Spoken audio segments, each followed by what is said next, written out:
Hello दोस्तों, Eklavya coaching centre में आप लोग का स्वागत है। आज हम लोग चैप्टर 2 का ही गैस के आचरण को हम लोग पहले वीडियो में देख लेते हैं। बॉयल्स का नियम और चार्ल्स का नियम। बॉयल्स जो कहाँ का वैज्ञानिक था, जो बॉयल्स एक अंग्रेज वैज्ञानिक था, और चार्ल्स कहाँ का वैज्ञानिक था, तो चार्ल्स जो है फ्रांस का वैज्ञानिक था। ठीक है ना, जिसने 1787 में चार्ल्स का नियम को प्रतिपादित किया था। हाँ, बॉयल्स के नियम में क्या स्थिर रहता है, तो बॉयल्स के नियम में ताप स्थिर रहता है, और चार्ल्स का नियम में क्या स्थिर रहता है, तो दबाव स्थिर रहता है। दोनों को इक्वेशन के साथ साथ हम लोग गणितीय समीकरण को भी हल किए थे। उसे बताया गया था कि स्थिर तापक्रम पर बॉयल्स का नियम बताता है कि स्थिर तापक्रम पर जो आयतन होता है वो दबाव के क्या होता है, व्युत्क्रमानुपाती होता है। आयतन जो होता है, दबाव जो होता है आयतन के व्युत्क्रमानुपाती होता है, और व्युत्क्रमानुपाती होता है जिसमें ताप क्या रहता है, स्थिर रहता है। उसी में फिर आगे हम लोग देखा था कि चार्ल्स के द्वारा बताया गया था, चार्ल्स का नियम में, कि जो दबाव हमेशा स्थिर रहता है, दबाव हमेशा क्या रहेगा, स्थिर रहेगा, और जो आयतन होता है वो तापक्रम का क्या होता है, समानुपाती होता है। तो पहला वीडियो हम लोग देखे था, दूसरा वीडियो हम देख रहे हैं। ठीक है, दूसरा वीडियो में हम लोग देखते हैं कि गैसों का समीकरण में, कि गैस का समीकरण क्या है। गैसों के आचरण में देखते हैं गैस का समीकरण, गैस इक्वेशन क्या है, जिसमें हम लोग जानेंगे कि पीवी बराबर एनआरटी होता है। तो क्यों होता है आदर्श गैस, पीवी बराबर आदर्श गैस का फॉर्मूला होता है ना, पीवी बराबर एनआरटी, जिसमें पी क्या है, वी क्या है, एन क्या है, आर क्या है और टी क्या है। ठीक है, तो पहले हम लोग देखते हैं गैसों के समीकरण में, किसी गैस की निश्चित मात्रा का आयतन, किसी गैस की निश्चित मात्रा का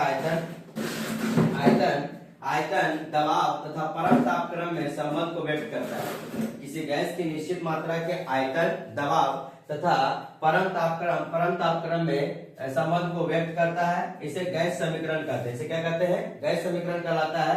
जैसे माना कि किसी निश्चित मात्रा वाले गैस समीकरण में हम लोग बताए थे, पहले फिर से बोल रहे हैं कि बॉयल्स के नियम में क्या स्थिर रहेगा, ताप स्थिर रहेगा। बॉयल्स के नियम में ताप स्थिर रहेगा, और जो आयतन है वो दबाव का व्युत्क्रमानुपाती होता है। या तो दबाव जो आयतन का क्या होता है, व्युत्क्रमानुपाती है।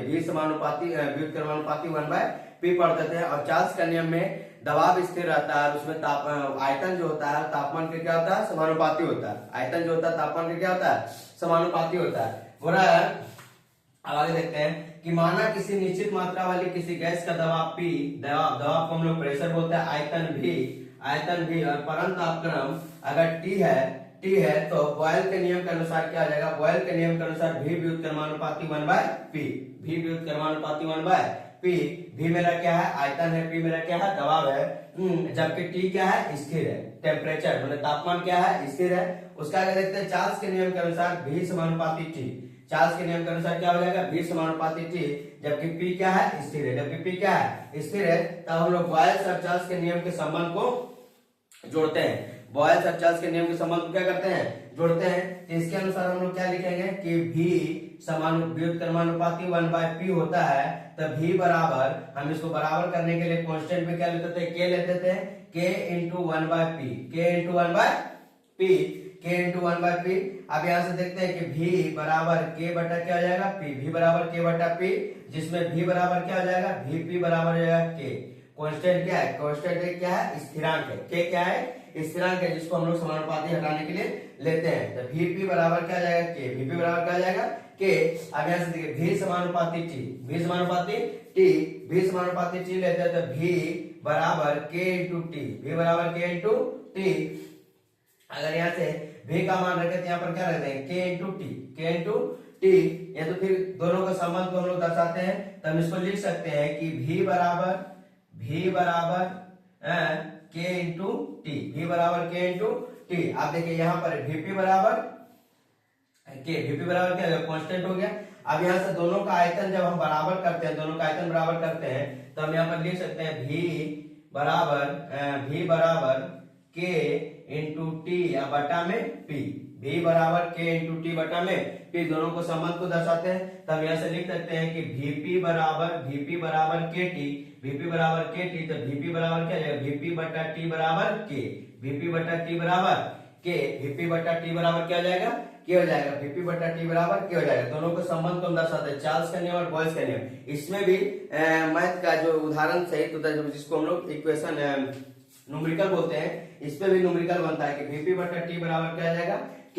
ये मेरा क्या हो जाएगा, कांस्टेंट हो जाएगा। किसका संबंध है, तो चार्ल्स और बॉयल्स दोनों के नियम का क्या है, संबंध है। दोनों के नियम का क्या है, संबंध है। तब यहाँ से हम लिख सकते हैं, अगर इसको हम लिखते हैं प्रत्येक करके कि माना किसी गैस का आयतन V1 V2 V3 है, तो उसके दबाव बदले में दबाव P1 P2 P3 और टेम्परेचर भी T1 T2 T3 हो सकता है। तो इसका इक्वेशन क्या बनेगा कि V1 P1 बटा T1, V1 P1 बटा T1 किसी गैस का आयतन, उसका दबाव और उसके टेम्परेचर पर निर्भर कर रहा है, बराबर V2 बटा P2 बटा T2 बराबर V3 बटा P3 बटा T3।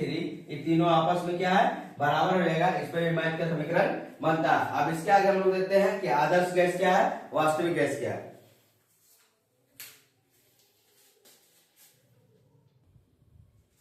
देखिए हम लोग सीख गए थे चार्ल्स के नियम था, बॉयल्स के नियम के संबंध को बराबर हम लोग किए थे। संबंध बराबर हम लोग क्या किए थे कि जो चार्ल्स का नियम था, बॉयल्स का नियम जो है, अगर तापमान और दबाव को दोनों को परिवर्तन किया जाए, या तो उसको दोनों को इक्वेशन को बराबर किया जाए, दोनों के समीकरण को बराबर किया जाए, तो हम लोग क्या निकालेंगे थे, PV बराबर KT, PV बराबर KT, जो कि एक आदर्श समीकरण इसको कहते हैं। इसको क्या कहते हैं, PV बराबर KT को आदर्श समीकरण कहते हैं। अगर इसी से देखा जाए, और अतः गैस समीकरण से ज्ञात होता है कि किसी गैस की निश्चित मात्रा का आयतन और उसके दबाव के गुणनफल उसके परम तापक्रम के क्या होता है, समानुपाती होता है। देखिए बोला कि गैस समीकरण से क्या होता है, किसी गैस की निश्चित मात्रा का आयतन और उसके दबाव के गुणनफल। देखिए बीच में पूछते तो क्या है, गुणनफल है, उसके परम तापक्रम के क्या होता है, समानुपाती। मतलब PV समानुपाती क्या होता है, T। PV समानुपाती क्या होता है, T होता है। अगर प्रेशर बढ़ेगा तो तापमान, दबाव बढ़ेगा तो तापमान भी बढ़ेगा, आयतन बढ़ेगा तो तापमान भी क्या होगा, बढ़ेगा। PV बराबर KT, ठीक है। जहां पर K क्या है, K क्या है कि स्थिरांक है। बोला कि यह गैस के स्थिरांक K गैस की मात्रा पर निर्भर करता है, या जो K जो है गैस के स्थिरांक K की मात्रा पर क्या करता है, निर्भर करता है। यहाँ पर जो गैस है स्थिरांक K की गैस की मात्रा पर निर्भर करता है। उसके बाद देखते हैं, यदि इसे K को हम लोग NR, जहां N गैस की मोल की व्यक्त की मात्रा है, ठीक है, N जो है पदार्थ की मात्रा है, मोलों की संख्या है, N को हम लोग मोलों की संख्या में व्यक्त करते हैं, तो N को गैस की मात्रा को व्यक्त करते हैं हो तो PV बराबर हम लोग क्या लिखते हैं, PV बटा T। PV बटा क्या लिख सकते हैं, T। यहाँ पर PV बटा क्या कर सकते हैं, T बराबर क्या है K, और K का बराबर हम लोग क्या लिए, NR। K बराबर क्या लिए है, NR, जिसमें N क्या है, गैस की मोल को व्यक्त करता है। N किसको व्यक्त कर रहा है, गैस की मोल को व्यक्त करता है। तो PV बटा T बराबर क्या हम लोग कर सकते हैं, NR। PV बटा T बराबर क्या कर सकते हैं, NR। या तो PV बराबर हम लोग क्या लिख सकते हैं, T को इधर से गुना कर देंगे तो PV बराबर NRT, PV बराबर NRT, जो कि आदर्श गैस समीकरण का क्या फॉर्मूला है, PV बराबर NRT। P मतलब दबाव, V मतलब आयतन, N मतलब मोलों की संख्या, R जो है यूनिवर्सल गैस कांस्टेंट है। मैंने सार्वत्रिक विश्व में कहीं भी सार्वत्रिक, जैसे बड़ा जी का मान होता है ना कि विश्व सार्वत्रिक गुरुत्वाकर्षण नियतांक है, उसी तरह R जो है यूनिवर्सल गैस कांस्टेंट कहते हैं इसको, और T क्या है, मेरा तापमान है। बोला कि इनमें स्थिरांक R का मान सभी आदर्श गैस के लिए, R का मान जो है सभी आदर्श गैस के लिए तथा सभी परिस्थिति में एक समान होता है। R का जो मान है सभी आदर्श गैस के लिए और सभी परिस्थितियों में एक समान होता है, इसलिए इसे यूनिवर्सल गैस कांस्टेंट भी कहते हैं। R को क्या कहते हैं, यूनिवर्सल गैस कांस्टेंट भी कहते हैं, ठीक है। R का मान जो होता है यूनिवर्सल गैस कांस्टेंट भी से कहते हैं। आप देखते हैं आगे हम लोग आदर्श गैस किसे कहते हैं, आदर्श गैस में कौन कौन सा नियम पालन करता है, वास्तविक गैस का किसे कहते हैं, वास्तविक गैस में कौन कौन सा नियम पालन करता है।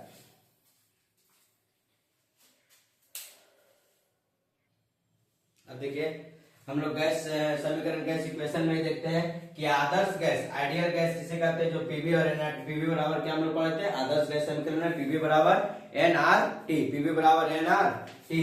आज देखते हैं वास्तविक गैस, रियल गैसेस देखते हैं।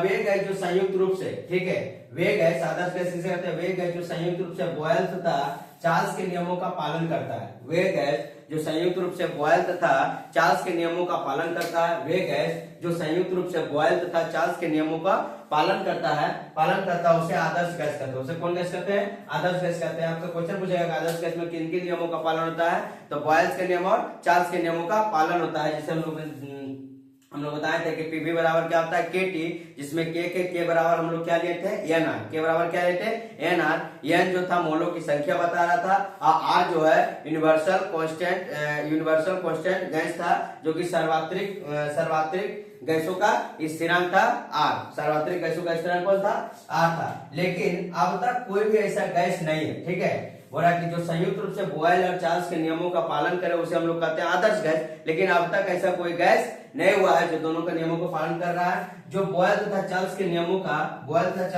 संयुक्त रूप से पालन कर सके। अब तक ऐसा भी कोई गैस नहीं हुआ है। अतः आदर्श गैस से क्या है कल्पना मात्र है। आदर्श गैस क्या है कि कल्पना मात्र है। अतः आदर्श गैस से क्या है कल्पना मात्र है। बोला वे गैस, फिर से बोलते हैं आदर्श गैस आइडियल गैस किसे कहते हैं, वे गैस जो संयुक्त रूप से बॉयल तथा चार्ल्स के नियमों का पालन करता है। वे गैस जो संयुक्त रूप से बॉयल तथा चार्ल्स के नियमों का पालन करता है उसे आदर्श गैस कहते हैं, ठीक है। लेकिन अब तक कोई भी ऐसा गैस नहीं है जो बॉयल और चार्ल्स के नियमों को एक साथ पालन कर सके, पालन के रूप में कर सके। अतः आदर्श गैस से क्या है कल्पना मात्र है। आप देखते हैं वास्तविक गैस किसे कहते हैं, रियल गैसेस किसे कहते हैं। बराबर वास्तविक गैस किसे कहते हैं, बराबर वे गैस जो पीवी बराबर केटी गैस समीकरण का पूर्ण रूप से पालन नहीं करता है, ठीक है। वे गैस जो पीवी बराबर केटी गैस समीकरण को पूर्ण रूप से पालन नहीं करता है उन्हें वास्तविक गैस रियल गैस कहते हैं। उन्हें कौन गैस कहते हैं, वास्तविक गैस या रियल गैस कहते हैं। बराबर वे गैस जो पीवी बराबर केटी गैस समीकरण का पूर्ण रूप से पालन नहीं कर सकता है उन्हें वास्तविक गैस रियल गैस कहते हैं। सभी परिचित गैस जैसे hydrogen, oxygen, nitrogen, carbon dioxide, sulphur dioxide, ammonia आदि वास्तविक गैस का क्या है उदाहरण है, ठीक है। वे गैस जो पीवी बराबर केटी मतलब चार्ल्स और बॉयल्स के नियम का पालन नहीं करता है, चार्ल्स और बॉयल्स के नियम का पालन नहीं करता है उसे हम लोग वास्तविक गैस कहते हैं। कुछ वास्तविक गैस का परिचित नाम हम लोग को बता कुछ परिचित गैसों का नाम जैसे क्या हो जाएगा hydrogen, oxygen, carbon dioxide, nitrogen, sulphur dioxide, ammonia, ये सब क्या है वास्तविक गैस का उदाहरण है। अब इसके आगे हम लोग देखते हैं एवोगैड्रो गैस का नियम और गै-लुसाक के गैस का नियम। उसके बाद इस चैप्टर को हम लोग क्या करेंगे समाप्त करेंगे और इसके जितने भी क्वेश्चन है एक एक करके आगे बनाएंगे।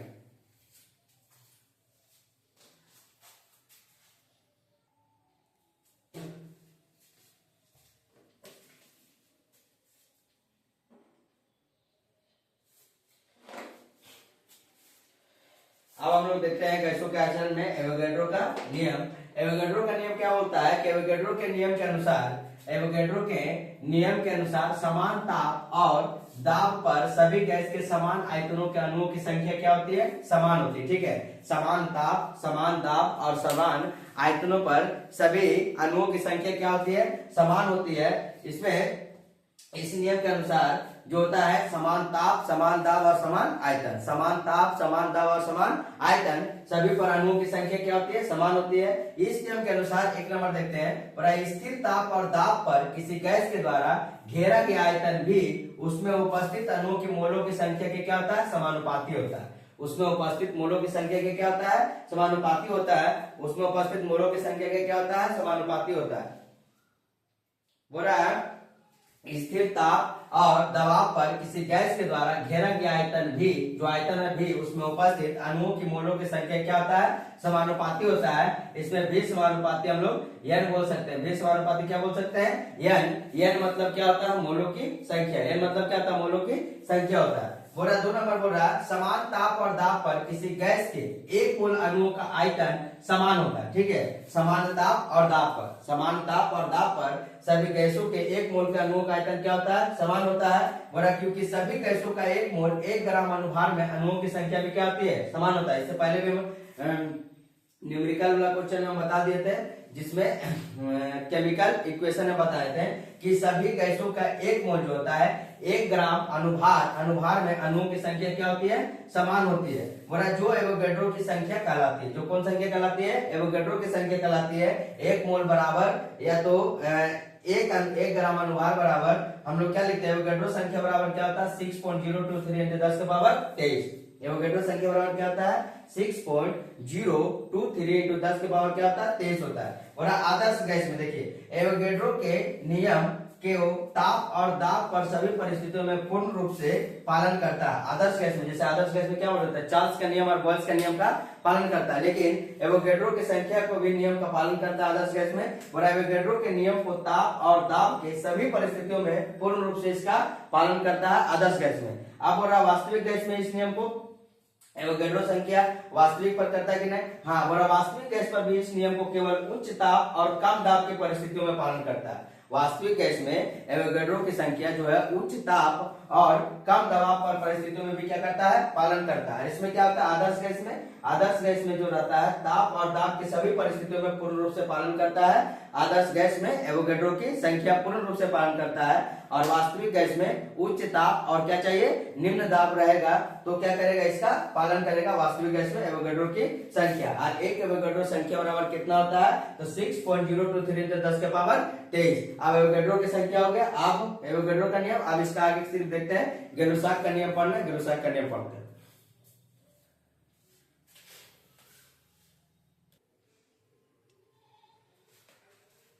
अब देखिए गै-लुसाक का नियम, और गै-लुसाक ने अपना गैस का आयतन का नियम प्रतिपादित किया, ठीक है।